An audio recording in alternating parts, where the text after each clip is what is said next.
គ្រប់របស់សពសារពើទាំងអស់គ្មានអ្វីណាមួយដែលកើតមកក្រៅអំពីព្រះជាម្ចាស់ព្រះអង្គកើតទេដំបូងឡើយគឺមានព្រះជាម្ចាស់ហើយព្រះអង្គបានបង្កើតគ្រប់របស់សពសារពើនៅក្នុងនោះគឺទ្រង់ក៏បានបង្កើតមនុស្សហើយមានតែមនុស្សប៉ុណ្ណោះដែលព្រះទ្រង់បង្កើតមកឲ្យដូចជារូបអង្គទ្រង់បានប្រទានវិញ្ញាណទៅកាន់មនុស្សទ្រង់បានប្រទានព្រះពរឲ្យមនុស្សអាចមានអំណាចបង្ក្រាបនិងគ្រប់គ្រងលើរបស់សពសារពើទាំងអស់ដែលព្រះជាម្ចាស់បានបង្កើតដូច្នេះមនុស្សគឺមានជីវិតខាងឯព្រលឹងវិញ្ញាណដែលអាចរស់នៅជាប់ជាមួយនឹងព្រះជាម្ចាស់ហើយនៅពេលដែលមនុស្សនៅជាប់ជាមួយព្រះ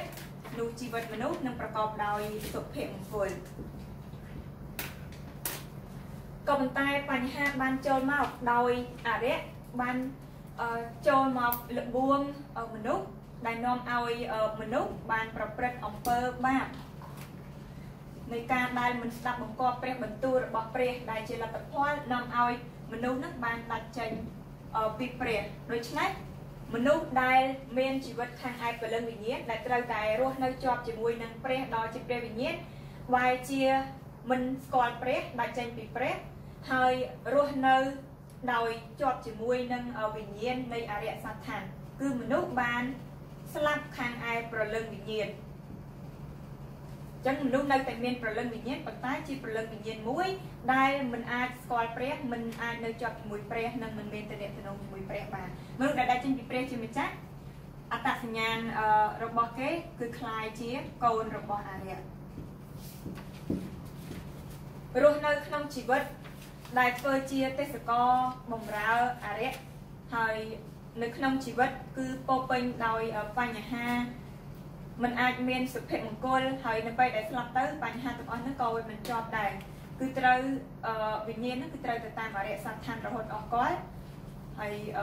ស្ថានភាពខាងឯព្រលឹងវិញ្ញាណនិងការរងទុក្ខទាំងអស់ហ្នឹងគឺត្រូវបញ្ជូនបន្តទៅកាន់កូនចៅជំនាន់ក្រោយទៀត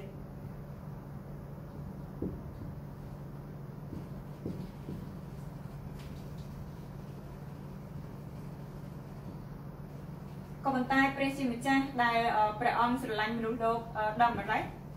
ព្រះអង្គជ្រាបថាមនុស្សពុំមានផ្លូវណាដែលអាចរួចចេញអំពីបញ្ហាដែល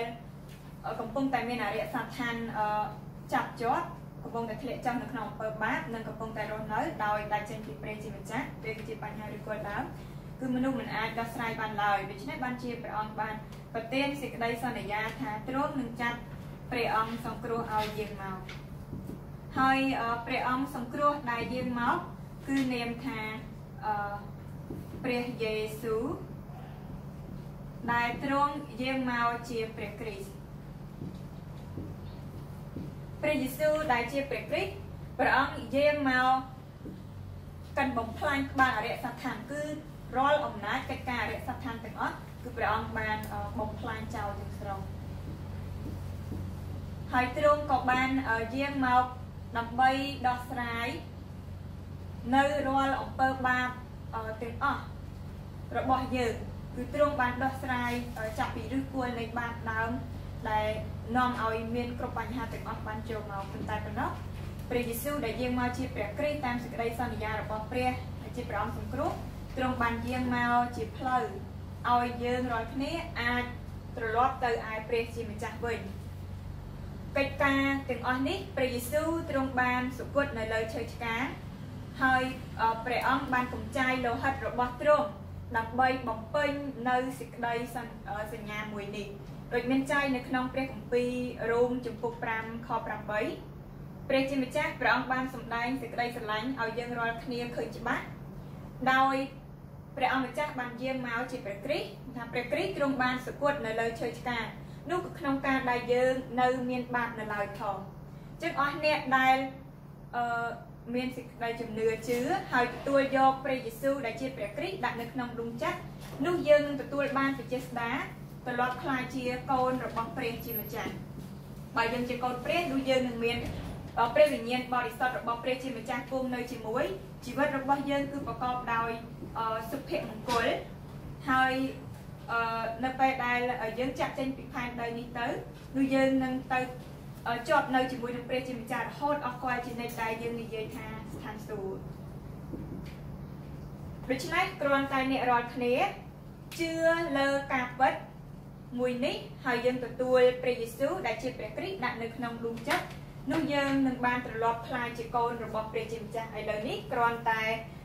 អធិស្ឋានបើកទ្វេដួងចិត្តទទួលយកទ្រង់ដាក់នៅក្នុងដួងចិត្តនោះអ្នករាល់គ្នានឹងបានត្រឡប់ក្លាយជាកូនព្រះសូមសម្រុំចិត្តអធិស្ឋានជាមួយគ្នា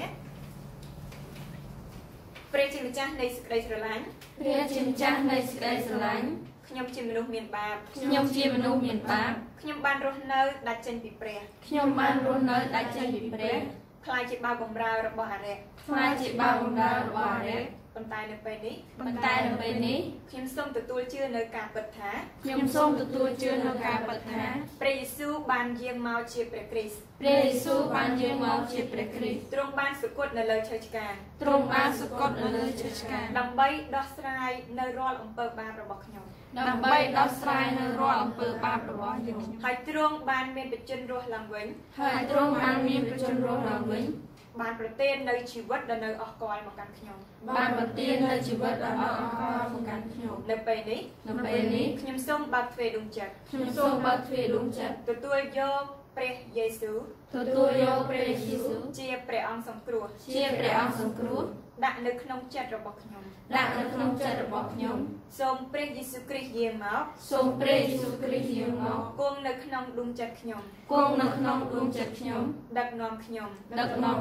ធ្វើជាអ្នកកង្វេលនៃជីវិតរបស់ខ្ញុំធ្វើជាអ្នកកង្វេលនៃជីវិតរបស់ខ្ញុំចាប់តាំងពីពេលឥឡូវនេះរហូតអស់កលជានិច្ចខ្ញុំសូមអធិដ្ឋាននៅក្នុងព្រះនាមព្រះយេស៊ូវដែលជាព្រះគ្រីស្ទអាមែន이번 주에도 제가 계속 말씀드리지만 이 구원의 길, 이 복음의 말씀을 통해서 예수를 믿고 하나님의 자녀된 한 가정이 있었습니다. ចឹងដូចខ្ញុំបាននិយាយប្រាប់ទៅកាន់បងប្អូនទាំងអស់គ្នាគឺមានក្រុមគ្រួសារមួយដែលគាត់បានជឿលើព្រះយេស៊ូវគ្រីស្ទហើយគាត់បានទទួលព្រះពរដែលត្រឡប់មកជាកូនរបស់ព្រះជាម្ចាស់ 하나님께서는 여러분에게 이 복음의 비밀을 알고 전하기를 원하십니다. គឺព្រះជាម្ចាស់សូមប្រាថ្នាដែលឲ្យយើងរាល់គ្នាបានស្គាល់អំពីអាកំបាំងនៃព្រះយេស៊ូវគ្រីស្ទហើយឲ្យយើងធ្វើការផ្សាយអំពីដំណឹងល្អ 다음 주에는 우리 노 សប្តាហ៍ក្រោយនៅគាត់នឹងឡើងមក 네. 우리 같이 신앙 고백하도록 하겠습니다. សូមឲ្យយើងបានស្ទើរនៅគោលជំនឿនៃពួកសាវក 신앙 고백 그거 아니에요. 자, 따라서 하십시오. សូមឲ្យយើងបានស្ទើរនៅគោលជំនឿដោយតាមខ្ញុំ 나는 하나님의 자녀다. ខ្ញុំគឺជាកូនរបស់ព្រះ ខ្ញុំគឺជាកូនរបស់ព្រះ 나는 그리스도인이다. ខ្ញុំគឺជាគ្រីស្ទាន ខ្ញុំគឺជាគ្រីស្ទាន 나는 전도자다. ខ្ញុំគឺជាអ្នកផ្សាយដំណឹងល្អ ខ្ញុំជាអ្នកផ្សាយដំណឹងល្អ 이 세 가지가 우리의 올바른 정체성입니다. អញ្ចឹងទាំង3នេះគឺជាអត្តសញ្ញាណដ៏ត្រឹមត្រូវសម្រាប់យើង 항상 우리의 믿음으로 고백되시기를 바랍니다. សង្ឃឹមថាយើងតែងតែសារភាពនៅសេចក្តីជំនឿនេះ 마가복음 3장 13절 15절 말씀입니다. នៅក្នុងព្រះបន្ទូលម៉ាកុសជំពូក3ខ13ដល់ខ15 함께 합독하겠습니다. សូមយើងបានសូត្រជាមួយគ្នាម៉ាកុសជំពូក3ខ13ដល់ខ15 1 2 3 ទ្រង់ក៏យាងឡើងទៅលើភ្នំរួចមានព្រះបន្ទូលទៅអស់អ្នកដែលទ្រង់សព្វសហរតីចំហើយហើយអ្នកទាំងនោះក៏ចូលមកឯទ្រង់រួចទ្រង់តម្រូវ12នាក់ឲ្យបាននៅជាមួយនឹងទ្រង់ដើម្បីទ្រង់បានចាត់ឲ្យគេចេញទៅប្រកាសប្រដៅនិងឲ្យគេមានអំណាចអាចនឹងរាល់ជំងឺឲ្យជាព្រមទាំងដេញអរិយផងអាមែន 하나님께서는 자기가 원하는 자들을 부르셨습니다. ព្រះជាម្ចាស់ទ្រង់បានត្រាស់ហៅដល់អស់អ្នកដែលព្រះអង្គសពប្រហាតីហៅ 하나님께서 로마서 9장 14절 15절 말씀이 있습니다. 로마서 9장 14절 15절에서 말씀하고 있습니다. នៅក្នុងព្រះគម្ពីររ៉ូមជំពូក9ខ14និងខ15គឺមានព្រះបន្ទូលតែចែង 모세가 이렇게 말합니다. ដែលម៉ូសេក៏បាននិយាយ 하나님께서는 긍휼히 여길 자를 긍휼히 여기신다. 긍휼. 네. ព្រះជាម្ចាស់ព្រះអង្គមានថាមេត្តាករុណាដល់អស់អ្នកដែលមានសេចក្តីមេត្តាករុណា 불쌍히 여기실 자를 불쌍히 여기신다. ហើយមានថាអាណិតអាសូរដល់អស់អ្នកដែលទ្រង់អាណិតអាសូរ 원하는 자들로 말미암음이 아니다. គឺមានថាគឺតាមរយៈអស់អ្នកដែលព្រះអង្គត្រូវការសពតិ 다름박질하는 자들로 말미암음도 아니다. 달리기 하는 사람들로 말미암음도 아니다. គឺមិនមែនតាមរយៈអស់អ្នកដែលរត់ប្រណាំងឡើយ 오직 하나님이 부르신다. មិនថាគឺតាមរយៈការដែលព្រះជាម្ចាស់ព្រះអង្គត្រាស់ហៅតែមួយប៉ុណ្ណោះ 확신하셔야 됩니다. យើងសូមឲ្យយើងមានភាពប្រកបច្បាស់ 하나님께서 여러분들을 부르신 겁니다. គឺព្រះជាម្ចាស់ព្រះអង្គបានធ្វើការត្រាស់ហៅដល់យើងរាល់គ្នា 내가 하나님을 찾았다라고 생각하는 것은 종교로 가는 겁니다. បើសិនជាយើងគិតថាខ្ញុំជាអ្នកស្វែងរកព្រះជាម្ចាស់នោះវាទៅជាបែបសាសនាទៅវិញ 복음은 하나님이 나에게 주신 겁니다. ដំណឹងល្អគឺព្រះជាម្ចាស់បានប្រទានមកកាន់ខ្ញុំ 하나님이 나에게 찾아오신 겁니다. គឺព្រះទ្រង់ជាអ្នកយាងមកស្វែងរកខ្ញុំ 그래서 나를 구원하신 겁니다. ដូច្នេះបានទ្រង់ផ្ដល់សេចក្តីសង្គ្រោះមកកាន់ខ្ញុំ 오늘 예수님께서 자기가 원하는 자들을 부르셨습니다. ហើយនៅថ្ងៃនេះព្រះយេស៊ូវព្រះអង្គបានធ្វើការត្រាស់ហៅដល់អស់អ្នកដែលព្រះអង្គសពហត្ថិ 그리고 원하는 자들을 부르셨는데 그 이유를 말씀하십니다. ព្រះអង្គបានត្រាស់ហៅដល់អស់អ្នកដែលព្រះអង្គសពហត្ថិចង់ហៅហើយទ្រង់ក៏បានប្រាប់អំពីហេតុផលនៃការត្រាស់ហៅ 함께 있기 위해서 부르셨습니다. ដើម្បីឲ្យពួកគេនៅជាមួយ 전도의 축복을 누리도록 부르셨습니다. គឺទ្រង់បានត្រាស់ហៅដើម្បីឲ្យអាចរីករាយជាមួយនឹងព្រះពរនៃការផ្សាយដំណឹងល្អ 그리고 귀신을 내어쫓는 권세를 주시기 위해서 부르셨습니다. ហើយទ្រង់ក៏បានត្រាស់ហៅដើម្បីប្រទាននៅអំណាចដែលបណ្ដាញពួកវិញ្ញាណអារ្យបាន 하나님께서 함께 하시면 나의 수준을 넘어섭니다. បើសិនជាព្រះអង្គគង់នៅជាមួយយើងនោះយើងនឹងអាចរំលងផុតចេញអំពីអ្វីដែលជាស្តង់ដាររបស់ខ្លួន 세상의 수준을 넘어섭니다. យើងអាចរំលងចេញផុតពីអ្វីដែលជាកម្រិតរបស់លោកី 내 배경과 내 실력을 넘어섭니다. យើងនឹងអាចរំលងចេញផុតអំពីអ្វីដែលជាសក្តានិងសមត្ថភាពរបស់ខ្លួនហើយអាច 하나님이 나를 부르셔서 자녀 삼으셨습니다. ព្រះជាម្ចាស់បានធ្វើការត្រាស់ហៅដល់ខ្ញុំហើយទ្រង់ក៏បានតាំងខ្ញុំមកជាកូនរបស់ព្រះ 하나님이 영으로 나와 함께 하십니다. ទ្រង់បានគង់នៅជាមួយខ្ញុំដោយព្រះវិញ្ញាណរបស់ព្រះ 그리고 나의 삶을 인도하십니다. ហើយទ្រង់ដឹកនាំដំណើរជីវិតរបស់ខ្ញុំ 그리고 나의 삶에 역사하십니다. ហើយទ្រង់បានធ្វើការនៅក្នុងជីវិតរបស់ខ្ញុំ 십자가에서 나의 이 실력과 나의 무능과 나의 연약함 모든 것을 끝내신 겁니다. ហើយទ្រង់បានបញ្ចប់នៅរាល់ភាពកំសោយនៅភាពអសមត្ថភាពនិងការដែលអត់មានអំណាចចិត្តដាទាំងឡាយរបស់ខ្ញុំនឹងតាមរយៈឈើឆ្កាងរបស់ទ្រង់ 나를 자녀 삼으시기 위해서 십자가에서 피 흘려 죽으신 겁니다. ដើម្បីតាំងខ្ញុំឲ្យជាកូនរបស់ទ្រង់គឺទ្រង់បានស្គាល់នៅលើឈើឆ្កាងកូនកាយលោហិត 그리고 부활하셔서 지금 보좌에 계시고 영으로 나와 함께 하십니다. ហើយឥឡូវនេះទ្រង់មានថាទ្រង់បានមានបជនរស់ឡើងវិញឥឡូវនេះផងដែរព្រះអង្គកំពុងតែគង់នៅខាងស្ដាំដៃនៃព្រះរាជបល្ល័ង្កហើយព្រះអង្គគង់នៅជាមួយខ្ញុំដោយព្រះវិញ្ញាណ 종교는 행위를 바르게 하라고 가르칩니다. សាសនាគឺគេបង្រៀនប្រាប់ឲ្យយើងធ្វើការប្រព្រឹត្តមានថាឲ្យបានត្រឹមត្រូវ 정성과 진실을 다하라고 가르칩니다. គឺបង្រៀនថាឲ្យមានថាគឺឲ្យថ្វាយដោយស្មោះស្ម័គ្រដោយការដែលទីត្រង់ 복음은 그렇지가 않습니다. តែដំណឹងល្អមិនបែបដូច្នោះឡើយ 믿으라고 គឺ 말씀하십니다. ត្រូវឲ្យមានព្រះបន្ទូលឲ្យយើងជឿ 나의 믿는 믿음의 상태가 중요합니다. ដូច្នេះហើយស្ថានភាពនៃសេចក្តីជំនឿដែលយើងជឿនោះគឺជាអ្វីដែលសំខាន់ 내가 안 믿으면 하나님의 능력의 역사를 체험할 수가 តែបើ 없습니다. យើងមិនមានជំនឿជឿទេនោះយើងនឹងមិនអាចទទួលបានបទពិសោធន៍អំពីកិច្ចការចាស់ដែលព្រះជាម្ចាស់ទ្រង់ធ្វើមកឡើយ 구원받은 하나님의 자녀임에도 불구하고 내 수준만큼만 삽니다. អញ្ចឹងទោះបីជាយើងទទួលបានសេចក្តីសង្គ្រោះជាកូនរបស់ព្រះជាម្ចាស់ក្តីប៉ុន្តែយើងនឹងរស់នៅត្រឹមតែអ្វីដែលជាកម្រិតស្តង់ដាររបស់ខ្លួនទេ 내 수준만큼 살면 귀신의 역사를 이길 수가 បើ 없습니다. សិនជាយើងរស់នៅត្រឹមតែកម្រិតស្តង់ដាររបស់ខ្លួននោះយើងមិនអាចយកឈ្នះលើកិច្ចការរបស់ពួកវិញ្ញាណអារ្យអាស្រ័យបានឡើយ 캄보디아 95%의 사람들이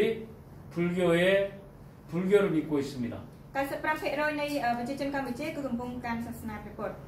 여러분들은 기독교라고 하는 하나의 종교를 믿는 게 아니라고 제가 계속 말씀드립니다. ខ្ញុំបានបន្តនៅក្នុងការនិយាយប្រាប់រហូតថាអ្នករាល់គ្នាមិនមែនជាអ្នកដែលកាន់សាសនាគ្រីស្ទមួយអីនោះទេ 저도 기독교를 아주 싫어했던 사람입니다. ខ្ញុំធ្លាប់ជាមនុស្សម្នាក់ដែលស្អប់ចំពោះគ្រីស្ទបរិស័ទ 기독교의 그 형식적인 모습이 아주 싫었습니다. គឺខ្ញុំបានស្អប់នៅអ្វីដែលជាគេហៅរូបរាងនៃគ្រីស្ទបរិស័ទ 그래서 어느 날 그런데 저는 그래서 불교를 더 좋아했습니다. ដូច្នេះថ្ងៃមួយគឺខ្ញុំចូលចិត្តសាសនាព្រះពុទ្ធជាង 불교 스님들이 가르치는 그런 책들 아주 많이 봤습니다. ហើយខ្ញុំក៏បានធ្លាប់មើលនៅសៀវភៅវិទ្យាធុអាជាច្រើនដែលលោកសង្ឃសាសនាព្រះពុទ្ធនេះគេបានបង្រៀន 그런데 그 책에서는 인생의 문제가 무엇이며 그 원인이 무엇인지를 가르쳐주고 있지는 않습니다. ក៏ប៉ុន្តែនៅក្នុងសៀវភៅទាំងអស់នោះគឺមិនបានបង្រៀនប្រាប់ឲ្យខ្ញុំដឹងអំពីមិនថាអ្វីដែលជាបញ្ហានៃជីវិតនិងហេតុផលគឺជាអ្វីគឺអត់មានទេ 어느 날 그리스도로 오신 예수님을 알게 នៅ 됐습니다. ថ្ងៃមួយខ្ញុំក៏បានស្គាល់ព្រះយេស៊ូវដែលយើងមកជាព្រះគ្រីស្ទ 왜 예수를 믿어야 되는지 알게 됐습니다. ខ្ញុំក៏បានដឹងអំពីហេតុផលថាហេតុអីបានខ្ញុំត្រូវជឿលើព្រះយេស៊ូវ 예수님이 그리스도라는 사실을 알게 됐습니다. ខ្ញុំដឹងអំពីការពិតថាព្រះយេស៊ូវគឺជាព្រះគ្រីស្ទ 우리 가정에서 섬겼던 모든 제사들이 귀신 섬기는 거였다는 사실을 알게 ហើ 됐습니다. យខ្ញុំក៏ដឹងអំពីការពិតដែលគ្រប់មិនថាការសាញ់ប្រេនការបូជាដែលធ្វើនៅក្នុងក្រុមគ្រួសាររបស់ខ្ញុំគឺសិតសឹងតែជាការគោរពថ្វាយចំពោះអរិយឯង 그래서 우리 가정에 가난과 질병이 계속됐다는 것을 알게 ដូ 됐습니다. ច្នេះខ្ញុំក៏បានដឹងអំពីការដែលនៅក្នុងក្រុមគ្រួសាររបស់យើងតែងតែបន្តមាននៅបញ្ហាទីតលក្របញ្ហាជំងឺដង្កាត់នេះហ្នឹង 그래서 그리스도가 나와 함께 하기 위해서 오셨다는 사실을 알게 됐습니다. ហើយខ្ញុំក៏ដឹងអំពីការពិតដែលថាដោយត្រង់យើងមកជាព្រះគ្រីស្ទដើម្បីគង់នៅជាមួយនឹងខ្ញុំ 그리고 귀신을 내어쫓는 권세로 함께 하신다는 사실을 알게 ហើយ 됐습니다. ខ្ញុំក៏បានដឹងអំពីការពិតដែលព្រះអង្គបានគង់នៅជាមួយខ្ញុំដោយមានអំណាចជាស្ដេចដែលអាចបណ្ដេញពួកវិញ្ញាណអរិយអសង្ខ 이 사실을 증거하는 증인의 축복을 내게 주셨다는 사실을 알게 됐습니다. ហើយខ្ញុំក៏ដឹងអំពីការពិតដែលព្រះអង្គបានប្រទាននៅព្រះពរនៃស្មោកបន្ទាល់ដែលធ្វើទីបន្ទាល់អំពីការទាំងអស់ 이 사실을 믿으면 됩니다. គឺគ្រាន់តែជឿនៅការពិតទាំងអស់នេះគឺជាការស្លាប់ 근데 우리가 내 생각에 잡혀가지고 세상의 수준에 잡혀가지고 이 믿음이 안 오는 겁니다. ក៏ប៉ុន្តែដោយសារតែយើងបានចាប់ជាប់ជាមួយនឹងផ្នត់គំនិតខ្លួនឯងហើយជាប់ជាមួយនឹងអ្វីដែលជាកម្រិតរបស់លោកីដែលធ្វើឲ្យយើងមិនអាចមានសេចក្តីជំនឿក្នុងនឹងបាន 그래서 하나님의 말씀을 통해서 내가 믿음을 바르게 세우는 ដូ 겁니다. ច្នេះហើយយើងត្រូវការតាំងឡើងនូវសេចក្តីជំនឿឲ្យបានត្រឹមត្រូវតាមរយៈព្រះបន្ទូលរបស់ព្រះជាម្ចាស់ 내 마음에 믿음이 충만할 때 하나님의 역사를 보게 됩니다. នៅពេលដែលដួងចិត្តរបស់យើងបំពេញដោយសេចក្តីជំនឿរបស់ទ្រង់នោះយើងនឹងអាចមើលឃើញអំពីកិច្ចការអស្ចារ្យរបស់ព្រះបាន 나의 생명은 성경에 약속된 대로 영원한 생명입니다. អ្វីដែលជាជីវិតរបស់ខ្ញុំមាននោះគឺដោយដែលសន្យាដែលព្រះបានសន្យានៅក្នុងព្រះគម្ពីរគឺជាជីវិតដ៏នៅអកលជានិច្ច 저는 여러분에게 종교 생활하라고 말하는 게 아닙니다. ខ្ញុំមិនបានប្រាប់ឲ្យអ្នករាល់គ្នា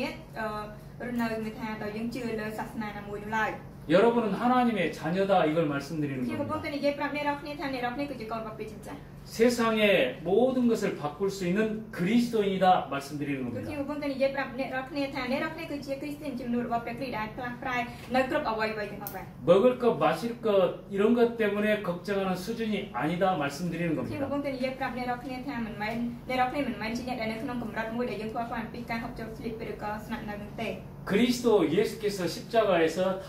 이루신 겁니다. គឺព្រះគ្រីស្ទទ្រង់បានបំពេញគ្រប់ការទាំងអស់តាមរយៈឈើឆ្កាង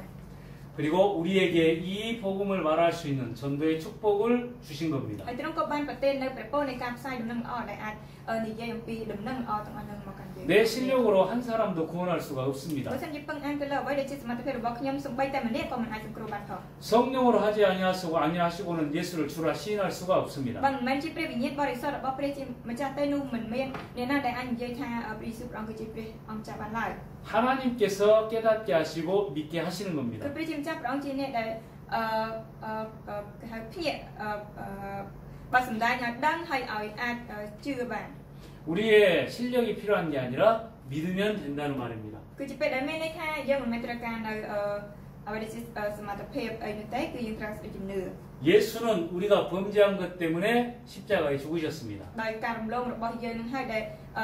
ព្រះយេស៊ូវគ្រីស្ទដែលព្រះអង្គសគត់នៅលើឈើឆ្កាង 그리고 우리를 의롭다 하시기 위해서 다시 살아나신 ហើយ 겁니다. ដើម្បីឲ្យយើងបានរាប់ជាសុចរិតព្រះអង្គក៏មានបជនរស់ពីការស្លាប់ឡើងវិញ 그리스도의 십자가는 하나님이 우리를 사랑으로 확증하신 겁니다. ឈើឆ្កាងនៃព្រះគ្រីស្ទគឺជាការបញ្ជាក់សេចក្តីស្រឡាញ់របស់ព្រះឲ្យយើងរាល់គ្នាបានឃើញច្បាស់ 이 땅의 사람들이 귀신 섬길 수밖에 없는 것은 죄와 사망의 법에 묶여있기 때문에 그렇습니다. មូលហេតុដែលមនុស្សលោកីរស់នៅដោយធ្វើការ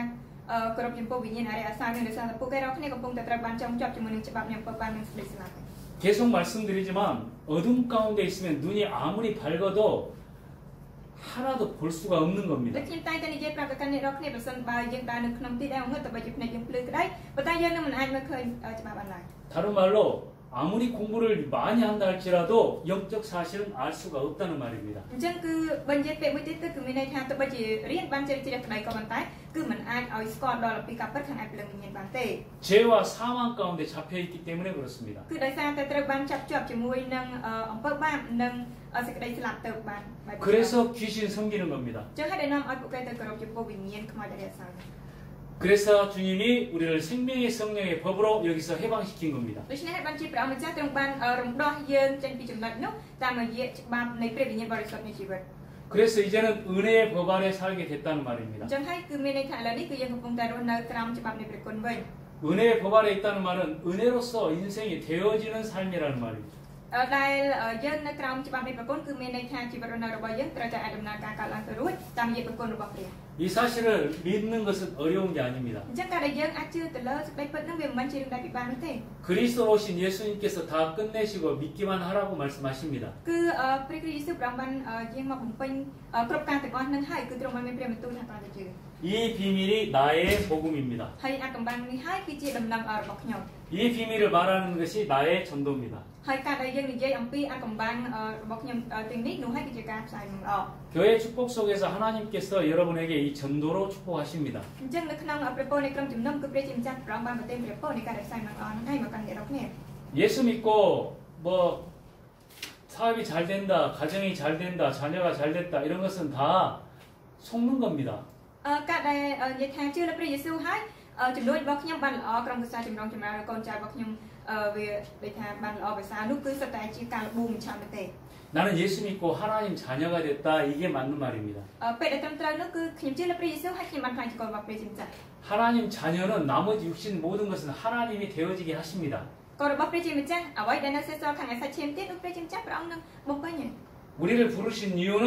이겁니다. ហេតុផលដែលទ្រង់បានធ្វើការត្រាស់ហៅមកកាន់យើងគឺជាហេតុផលនេះ 그래서 사도행전 1장 8절 오직 성령이 임하면 너희가 땅끝까지 증인되리라 말한 겁니다. អញ្ចឹងហើយបានជានៅក្នុងព្រះគម្ពីរកិច្ចការចំពុក1ខ8កាលណាព្រះវិញ្ញាណបរិសុទ្ធបានស្ថិតលើអ្នករាល់គ្នានោះអ្នករាល់គ្នានឹងបានពិចារណាធ្វើទីបន្ទាល់ពីខ្ញុំរហូតដល់ចុងបំផុតនៃផែនដី 근데 여러분들이 무엇보다도 눈을 뜨고 바르게 뜨고 알아야 될 비밀이 이 축복의 비밀입니다. ក៏ប៉ុន្តែអ្វីដែលអ្នករាល់គ្នាត្រូវតែបើកភ្នែកឲ្យច្បាស់មើលឲ្យឃើញជាណាគឺជាអាកំបាំងនៃព្រះពរមួយនេះ 왜 예수님께서 제자들에게 귀신을 내어쫓는 권세를 주시겠다고 말씀하셨을까요? ហើយអ្វីបានជាព្រះយេស៊ូវព្រះអង្គបានមានព្រះបន្ទូលប្រទាននៅអំណាចជាស្ដេចទៅកាន់អស់ពួកសិស្សវេដែលអាចឲ្យពួកគេអាចបណ្ដេញទៅកាន់វិញ្ញាណរយៈសោនេះបាន 귀신을 섬겨가지고 복을 받으면 귀신을 내어쫓을 필요가 없죠. ជាបើសិនជាមិនថាគ្រប់ចំពោះវិញ្ញាណរយៈសោទទួលបានព្រះពរមកគឺមិនត្រូវការអ្វីនៅក្នុងការដែលបណ្ដេញរយៈសោនេះ 열심히 섬겨야 되겠죠. គឺប្រកបជាត្រូវការខិតខំប្រឹងប្រែងក្នុងការដែលគ្រប់ទៅហើយ 우리 가정과 우리 집은 열심히 섬겨봤기 때문에 압니다. អញ្ចឹងខ្ញុំដឹងដោយសារតែក្រុមគ្រួសាររបស់ខ្ញុំគឺធ្លាប់ប្រឹងប្រែងនៅក្នុងការដែលគ្រប់សម្ពាធប្រតិបត្តិចំពោះអ្វីៗទាំងអស់នោះ 우리 아버지가 최선을 다해서 섬겼습니다. ទាំងឪពុកទាំងម្ដាយរបស់ខ្ញុំគឺគាត់មានការដែលប្រឹងប្រែងនៅការដែលគ្រប់សម្ពាធប្រតិបត្តិយ៉ាងអស់ពីលទ្ធភាពរបស់គាត់មក 우리 어머니는 새벽마다 빌었습니다. ហើយម្ដាយរបស់ខ្ញុំនេះតាំងពីព្រលឹមគេហៅពេលទៀបភ្លឺម្ល៉េះគឺគាត់ចាប់ដើមមានការគ្រប់ប្រតិបត្តិមក 여기 캄보디아도 똑같습니다. គឺដូចតែកម្ពុជាដែរនេះ 아침마다 일어나가지고 비달 생수 새로 바꿔놓잖아요. អញ្ចឹងពេលព្រឹកឡើងអញ្ចឹងគឺនៅពីព្រឹកហើយចាប់ដើមដូរទឹកនៅកន្លែងសែនព្រៃហ្នឹង 그리고 빌잖아요. ហើយតមកចាប់ដើមស្ពេហើយ 한국도 똑같습니다. ក្រៃដូចតែគ្នាទេ 자녀들 잘 되라고 어머니가 그렇게 빌었습니다. អញ្ចឹងម្ដាយគឺគាត់បានបួងសួងសុំអញ្ចឹងដើម្បីឲ្យកូនចៅគាត់ចំណងចំណោទ 그런데 귀신을 섬기는 것은 복을 받는 행위가 절대로 될 수가 없습니다. ក៏ប៉ុន្តែការដែលគោរពសម្ពាធប្រតិបត្តិចំពោះពួកវិញ្ញាណអរិយអាសោទាំងអស់ហ្នឹងគឺដាច់ខាតវាមិនអាចនាំជាប្រពោមកកាន់យើងបានទេ 잘 되는 것 같다가 어느 날 완전히 망합니다. មើលទៅហាក់បីដូចជាអាចដំណើរការទៅល្អក៏ប៉ុន្តែនៅថ្ងៃមួយប្រកបជានឹងត្រូវវិញ្ញាណជាមិនខាន 이유도 없이 문제가 계속됩니다. ហើយវានឹងមានបញ្ហាចូលមកអត់ចេះឈប់ឈរដោយអត់ដឹងមូលហេតុ 종교는 가르쳐 줄 수가 없습니다. ហើយសាសនាគឺមិនអាចបង្រៀនប្រាប់យើងបានដឹងទេ 성경은 분명히 말하고 있습니다. ប៉ុន្តែនៅក្នុងព្រះគម្ពីរគឺបានចែងប្រាប់យើងយ៉ាងច្បាស់ 사탄이 부리는 악한 영, 귀신의 활동. វាគឺជាកិច្ចការទាំងអស់របស់ពួកវិញ្ញាណអរិយអសោកដែលអរិយស្ថានវិបត្តិពង្រាយឲ្យធ្វើការ 마가복음에서는 32회가 넘게 귀신의 역사에 대해서 말하고 있습니다. នៅក្នុងព្រះគម្ពីរម៉ាកុសគឺមានចែងអំពីកិច្ចការរបស់ពួកវិញ្ញាណអរិយអសោកប្រហែលជា32លើកនៅក្នុងនោះ 예수님께서 회당에 들어갔는데 귀신 들린 자가 당신이 왜 여기 왔습니까? 이렇게 말합니다. អញ្ចឹងនៅពេលដែលព្រះយេស៊ូវព្រះអង្គបានចូលទៅក្នុងគេហៅទីប្រជុំហ្នឹងគឺមានមនុស្សដែលត្រូវអរិយចូលហើយបានសួរទៅកាន់ថាទ្រង់ថាហេតុអ្វីបានជាមកទីនេះ 내가 그리스도 예수를 믿었을 때 우리 아버지가 하신 말씀이 있습니다. នៅពេលដែលខ្ញុំជឿលើព្រះយេស៊ូវគ្រីស្ទគឺមានពាក្យដែលឪពុករបស់ខ្ញុំបាននិយាយ 너희 누나도 예수한테 뺏겼는데 너도 뺏겼구나 이렇게 គឺ 말했습니다. គាត់បាននិយាយថាបងស្រីរបស់ឯងគឺត្រូវបានមានថាត្រូវបានដកចេញទៅថាដោយព្រះយេស៊ូវហើយឯងក៏ត្រូវបានដកទៅវិញទៀតដែរ 이게 우리 아버지의 말이 아니잖아요. នោះមិនមែនជាពាក្យសម្ដីរបស់ឪពុករបស់យើងទេ 정신 이상한 상태에서 얘기한 게 아닙니다. មិនមែនជាពាក្យសម្ដីដែលគាត់និយាយមកដោយការដែលគាត់មានបញ្ហាសតិស្មារតីនេះទេ 영적인 사실입니다. វាគឺជាការពិតខាងឯព្រលឹងវិញ្ញាណ 나와 당신이 무슨 상관이 있습니까? 이렇게 말합니다. ថាគឺគេបាននិយាយថាតើខ្ញុំជាមួយនឹងទ្រង់មានអីត្រូវពីបងគ្នា 그때 예수님이 말합니다. ក៏តែនៅពេលនោះព្រះយេស៊ូវបានមានព្រះបន្ទូល 귀신은 떠나라. អរិយឲ្យចូលចេញទៅ 그 이름 앞에 귀신 되는 이 사람이 순종한다라고 말합니다. អញ្ចឹងក៏មានចែងផងដែរថាអ្នកដែលត្រូវបានវិញ្ញាណអរិយនឹងចូលគឺបានមានថាគឺបានស្ដាប់តាមព្រះបន្ទូលទ្រង់ 마태복음 10장에서도 예수님께서 제자들을 현장으로 내보낼 때 말씀하십니다. នៅក្នុងព្រះគម្ពីរម៉ាថាយចំពុក10ក៏មានចែងអំពីព្រះដែលព្រះយេស៊ូវព្រះអង្គបានចាត់អស់ពួកសាសវកទៅកាន់ទីកន្លែងជាក់ស្ដែង 내가 너에게 더러운 귀신을 쫓아내며 모든 병과 모든 약한 것을 고치는 권능을 주노라. ខ្ញុំបានផ្ដល់នូវអំណាចជាស្ដែងទៅកាន់អ្នករាល់គ្នាឲ្យអ្នករាល់គ្នាអាចប្រោះជំងឺឲ្យបានជាកំសោយមានថាចាត់ជរាក៏ដូចជាបណ្ដេញពួកវិញ្ញាណអរិយសាស្ត្របាន 그런데 이 사단은 귀신 섬기는 것을 다른 신 이렇게 속입니다. ក៏តែមិនថាការដែលគោរពចំពោះពួកវិញ្ញាណអរិយសាស្ត្រទាំងអស់ណាអរិយស្ថានវាបានបួងថាគឺជាការដែលគ្រាន់តែគោរពទៅកាន់ព្រះបន្តិចទេ 다른 신 하나님 외에 다른 신은 없습니다. មិនថាក្រៅអំពីព្រះជាម្ចាស់គឺពុំមានព្រះណាផ្សេងទៀតទេ 그래서 그 하나님을 알지 못하도록 속이는 겁니다. អញ្ចឹងហើយបានជាវាលបងមិនឆាបដើម្បីកុំឲ្យស្គាល់ដល់ព្រះបាន 그래서 예수님께서 귀신을 내어쫓는 권세를 주노라 말씀하신 ដូច្ 겁니다. នេះបានជាព្រះយេស៊ូវព្រះអង្គមានព្រះបន្ទូលថាព្រះអង្គបានប្រទានអំណាចជាស្ដាដែលអាចបណ្ដេញអរិយសាស្ត្របាន 캄보디아 여러 차를 타고 이렇게 다니면 길거리마다 정신 이상해가지고 돌아다니는 사람들이 នៅ 있습니다. ពេលដែលជិះឡានទៅមកនៅក្នុងកម្ពុជានឹងប្រកាសជានឹងឃើញមានពួកអ្នកដែលលាប់សតិមានថាដូចឈួតនៅតាមផ្លូវច្រើនអ្នក 여러분들도 많이 봤을 겁니다. អ្នកទាំងអស់គ្នាក៏ប្រហែលជាបានឃើញច្រើនដែរ 거리마다 있습니다. នៅតាមផ្លូវមានសិទ្ធិមានទាំងអស់ 보셨지요? បានឃើញទេមានអត់ 제가 복음 전엔 그 윌제이 지역에는 그 아이의 엄마도 정신 문제로 집 나가고 그 삼촌도 집 나가고 그 동생도 딱 이상하고 그런 가정이 있습니다. អញ្ចឹងនៅស្ទឹងមានជ័យដែលតំបន់មួយដែលខ្ញុំទៅសាញ់ហ្នឹងគឺមានក្រុមគ្រួសារមួយដែលបងមានថាម្ដាយរបស់គាត់ហ្នឹងដោយសារបញ្ហាជំងឺគេហៅខាងឯសតិស្មារតីហ្នឹងគឺត្រូវគាត់បានដើរបាត់ចេញពីផ្ទះហើយទាំងពូរបស់គាត់ទៀតមានបញ្ហាដូចគ្នាហើយដើរបាត់ពីផ្ទះដែរហើយបងស្រីរបស់គាត់ហ្នឹងគឺមានបញ្ហារបស់ផ្ទះនឹងដែរ 그 집에 어머니 그리고 조카 손주 다 예수님을 영접을 했습니다. នៅក្នុងក្រុមគ្រួសារមួយនោះគឺលោកយាយក៏ដូចជាមីងហើយនិងក្មួយរបស់គាត់ហ្នឹងគឺបានទទួលជាលោកយេស៊ូវ 자요 그렇게 그 문제 가운데 있는데 그건 성경에서만 가르쳐주고 있습니다. អញ្ចឹងមានថាគឺកំពុងតែស្ថិតនៅក្នុងស្ថានភាពបែបដូច្នោះឯងតែមានតែនៅក្នុងព្រះគម្ពីរទេដែលប្រាប់យើងដឹង 거라사인의 지방의 정신 문제자 말하고 있습니다. គឺមានចែកអំពីអ្នកដែលមានបញ្ហាលាប់សតិនៅក្នុងតំបន់មួយឈ្មោះក្រសាន 손발을 쇠사슬로 묶어놨습니다. មានថាអ្នកដែលត្រូវអរិយចូលនោះគឺត្រូវបានចងដៃចងជើងចោះ 그런데 그걸 통제할 수가 없습니다. 그래서 다 끊어버립니다. ក៏ប៉ុន្តែគឺមិនអាចចងគេចាប់បានទេគឺត្រូវចំណងត្រូវបានបោះវិញ 성경은 이 사람을 군대 귀신 들린 사람 이렇게 말합니다. នៅក្នុងព្រះគម្ពីរបានប្រាប់ថាអ្នកនោះគឺត្រូវបានពួកវិញ្ញាណអរិយអសង្ខដែលឈ្មោះថាកងទ័ពចូល 예수님이 이 사람을 만났습니다. ព្រះយេស៊ូវបានជួបជាមួយមនុស្សនោះ 귀신은 그에게서 떠나라 이렇게 얘기합니다. ហើយទ្រង់ក៏បានព្រះបន្ទូលឲ្យវិញ្ញាណអរិយនឹងចេញពីខ្លួនរបស់អ្នកនោះ 저 돼지 떼에 들어가게 해주십시오 이렇게 말합니다. ហើយអរិយក៏បាននិយាយទៅកាន់ទ្រង់ថាសូមឲ្យវាអាចចូលទៅក្នុងសត្វជ្រូក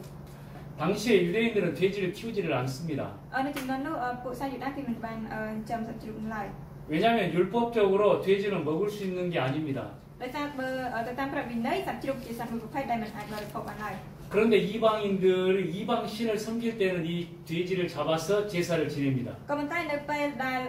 គេហៅគោរពទៅកាន់ព្រះដតីហ្នឹងគឺគេត្រូវការសត្វជ្រូកនៅក្នុងការដែលយកធ្វើជាដង្វាយ 한국도 제사 지내고 할 때는 돼지를 잡아서 합니다. នៅក្នុងប្រទេសកូរ៉េផងដែរនៅពេលដែលធ្វើការសែនព្រេនអីគឺចាប់សត្វជ្រូកយកទៅថ្វាយ 무당에 구슬할 때도 돼지를 잡아서 합니다. សម្បីតែនៅពេលដែលគេធ្វើការដុសគ្រោះឬក៏ធ្វើពិធីដែលពួកគ្រូមន្តអាគមហ្នឹងគឺគេត្រូវការសត្វជ្រូកដែរ 그때 이 귀신들이 떠나서 그 돼지 속으로 들어갑니다. នៅពេលនោះពួកវិញ្ញាណអរិយសត្វទាំងអស់ហ្នឹងគឺវាបានចូលទៅក្នុងសត្វជ្រូកនោះ 그래서 전부 바다로 뛰어들어서 돼지들이 몰살을 합니다. ហើយសត្វជ្រូកទាំងអស់ហ្នឹងក៏វាបានរត់បោលទៅធ្លាក់ចុះនៅក្នុងទឹកសមុទ្រមកទៅ 그 내용이 중요한 게 아니고 영적인 사실을 여러분들이 볼 수 있어야 된다는 말을 드립니다. អញ្ចឹងមិនថាឲ្យយើងអាចស្ដាប់ឮខ្លឹមសារនោះវាមិនមែនសំខាន់ទេប៉ុន្តែឲ្យអាចឮអំពីកັບប្រកាន់អភិលំញា 캄보디아 거리마다 지금 이 정신적인 문제에 잡혀가지고 이 귀신에 잡혀가지고 돌아다니는 사람들이 있는데 이걸 볼 수 있어야 된다는 말입니다. គឺជាពេលដែលមានន័យថានៅតាមផ្លូវដែលថានៅកម្ពុជានេះគឺមានមនុស្សដែលមានបញ្ហាក្នុងអភិលំញាដែលត្រូវចាប់ដោយអរិយហ្នឹងគឺយើងត្រូវតែអាចមើលឃើញ 그 가정에 귀신 섬기는 귀신을 많이 섬기는 가정일수록 이런 문제는 더 심각합니다. នៅក្នុងក្រុមគ្រួសារដែលកាន់តែមានការគោរពប្រតិបត្តិចំពោះវិញ្ញាណអរិយនឹងកាន់តែខ្លាំងបញ្ហាហ្នឹងវាកាន់តែធ្ងន់ធ្ងរដែរ 그리고 이 귀신 들려가지고 간질하는 사람 ហើយមួយទៀតក៏មានអ្នកដែលត្រូវវិញ្ញាណអរិយចូលហើយកើតពីមួយឈឺជ្រូក 귀신이 가져다주는 질병도 있습니다. ក៏មានជំងឺទាំងឡាយដែលពួកវិញ្ញាណអរិយហ្នឹងវាបាននាំចូលមក 우리가 실수로 온 병도 있습니다. 실수. ក៏មានជំងឺដែលថានៃការដែលតែធ្វើរំលងខុសហ្នឹង 사람이 늙어가기 때문에 오는 질병도 있습니다. ហើយក៏មានជំងឺទាំងឡាយដែលវាចូលមកនៅពេលដែលមានវ័យកាន់តែចាស់ 그런데 귀신이 가져다주는 질병도 있다는 말입니다. ក៏ប៉ុន្តែគឺចង់និយាយថាគឺមានជំងឺ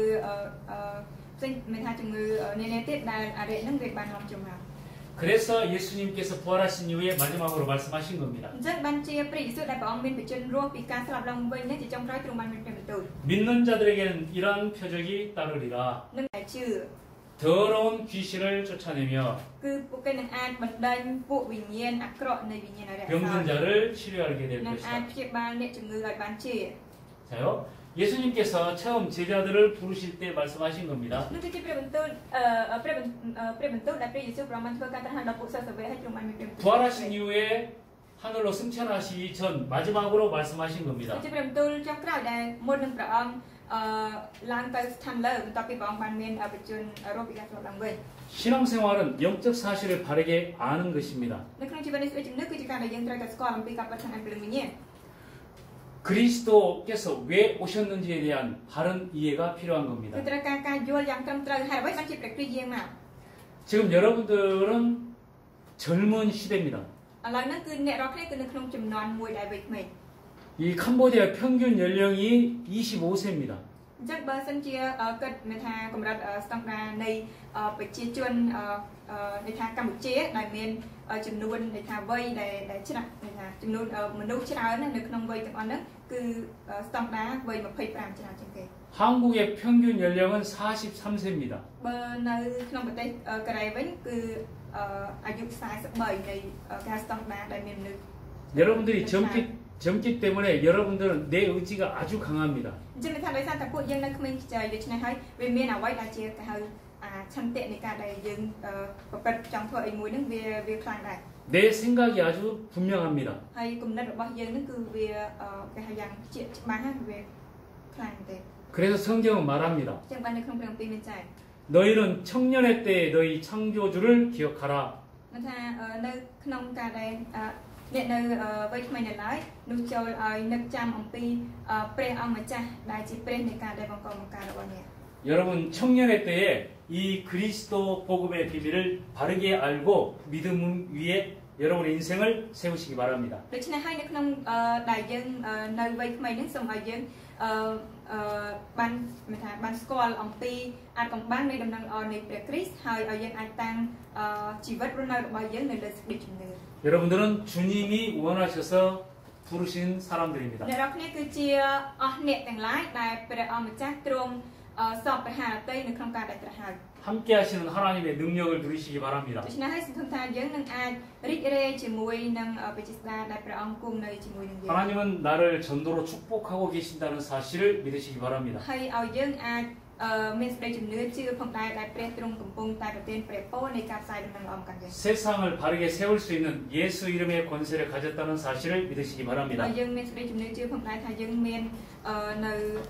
កម្លាំងនៃព្រះនាមព្រះយេស៊ូវដែលអាចតាំងឡើងនៅលោកកាយឲ្យបានត្រឹមត្រូវ 기도하겠습니다. សូមអធិដ្ឋាន 하나님 감사합니다. អរគុណព្រះជាម្ចាស់ 임마누엘의 참된 축복을 24시 누리게 하옵소서. សូមឲ្យយើងខ្ញុំអាចរីករាយជាមួយនឹងព្រះពរនៃអេម៉ានូអែល24ម៉ោងក្នុងថ្ងៃ 내 인생의 모든 것이 전도의 축복을 누리는 인생으로 세워지게 សូម 하옵소서. ចាស់ឲ្យសូមឲ្យជីវិតរបស់ទូមង្គមបានតាំងឡើងនៅក្នុងជីវិតមួយដែលអាចរីករាយជាមួយនឹងព្រះពរនៃការរក្សារបស់ 모든 흑암의 권세를 무너뜨리는 예수 이름의 권세를 누리게 សូម 하옵소서. ឲ្យខ្ញុំអាចរីករាយជាមួយនឹងបច្ចេកទេសនៃព្រះនាមរបស់ព្រះយេស៊ូវដែលអាចមានអំណាចបណ្ដេញអស់ពុវិញ្ញាណរៈអសរបាន 예수 그리스도 이름으로 សូមអធិ 기도하옵나이다. ដ្ឋាននៅក្នុងព្រះនាមព្រះយេស៊ូវ 아멘.